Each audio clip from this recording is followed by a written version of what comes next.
সেই দুর্যোগ কবলিত ভাই ও বোনেরা, আসসালামু আলাইকুম রহমতুল্লাহ বারাকাতুহু। আজকে বেশ কয়েকদিন আপনার বাড়ি ঘরে থাকতে পারছেন না, কারণ প্রত্যেকের বাড়িতে পানি উঠছে নাকি? অতীতে কখনো এইভাবে বাড়ি ঘরে পানি দেখেছেন?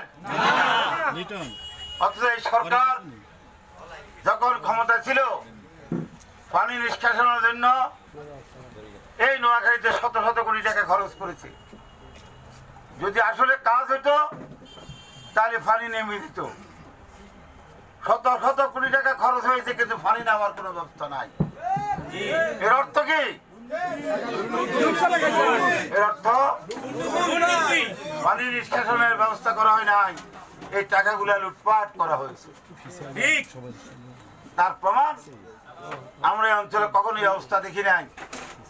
আমি এলাকার দীর্ঘদিন সংসদ ছিলাম এবং এলাকা আমার বাড়িঘর, আমি দেখেছি আমরা সরজাব্বর বর্তমান সুবর্ণচরে আমরা জলোচ্ছ্বাসে পানি দেখেছি, এবং তখন মানুষ আশ্রয়নে গিয়ে জায়গা নিয়েছে, এবং জোয়ারে পানি আসছে, আবার সে জোয়ারের পানি কয়েকদিনের মধ্যে চলে গেছে, গিয়ে একদিন চলে গেছে। কিন্তু আজকে এই পানি কি নামতেছে? আল্লাহ জানে কদিন এই পানি থাকে জানি না। এবং এই পানির কারণে আমাদের কষ্ট হচ্ছে, দুর্ভোগ হচ্ছে, ঘর বাড়িতে রান্না বান্না করা যাচ্ছে না, ছেলে মেয়ে বয়স্ক মানুষকে নিয়ে অনেক কষ্ট আমাদের স্বীকার করতে হচ্ছে। এই জন্য আমি অনুরোধ করবো, আমরা সকলে আল্লাহ রাব্বুল আলামিনের কাছে দোয়া করি, আল্লাহ যেন আমাদেরকে এই মুসিবত থেকে অতি শীঘ্রই যেন আমাদেরকে আল্লাহ যেন রক্ষা করে। এমনি ভাবে আল্লাহ আমাদেরকে রক্ষা করেন। 15 বছর পর ধনী একটা দুর্নীতিবাজ সরকার থেকে আল্লাহ আমাদেরকে রক্ষা করে। ঠিক তেমনি ভাবে আল্লাহর কাছে দোয়া করি, আল্লাহ আমাদেরকে প্রাকৃতিক দুর্যোগ থেকে আপনি আমাদেরকে রক্ষা করেন। আপনারা দোয়া করবেন। আর আপনারা আমাদের নেত্রী বেগম খালেদা জিয়া, উনি এখনো পরিপূর্ণ সুস্থ হয় নাই, উনি যেন একেবারে সুস্থ হয়ে যেন আপনাদের মাঝে ফিরে আসতে পারে, আল্লাহর কাছে দোয়া করবেন। আমাদের নেতা তারেক রহমান কোথায়? শখ করে গেছে, বাধ্য হয়ে গেছে।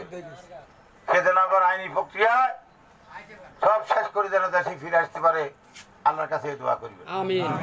এবং ওনার নির্দেশে আজকে আমরা এই অঞ্চলে আমাদের লক্ষ্মীপুর, ফেনী এবং আমাদের নোয়াখালীতে ব্যাপকভাবে মানুষ দুর্যোগের মধ্যে আছে। আমরা কি আজ সরকার আছি নাকি? এখন কি বিএনপি সরকার? এই কথাটা বারবার মনে রাখতে হবে। এই কথাটা যদি মনে থাকে, সব কাজ ঠিক হয়ে যাব। আর এখানে যদি ভুল হয়, অনেক ক্ষতি হয়ে যাবে নাকি? আমরা এখনো যা দিচ্ছি, সরকারের কোনো ত্রাণ এখানে নাই। আমাদের দলের নেতা কর্মীরা, এই যে আপনাদের এলাকার যারা নেতা কর্মী, তারা নিজেরা জোগাড় করছে এই ত্রাণটা। এই নেতা কর্মীরা এলাকার দুর্গত মানুষকে সাহায্য করার জন্য নিজের এলাকার নিজেরা টাকা পয়সা দিয়ে এই ত্রাণের ব্যবস্থা করতে পারে। আমার বিশ্বাস সেই নেতা কর্মী ইনশাল্লাহ এলাকার শান্তি শৃঙ্খলা রক্ষা করে আগামী দিনে বিএনপি যেন ক্ষমতা যেতে পারে, সেই ব্যবস্থায় নেতা কর্মীরা করতে পারে।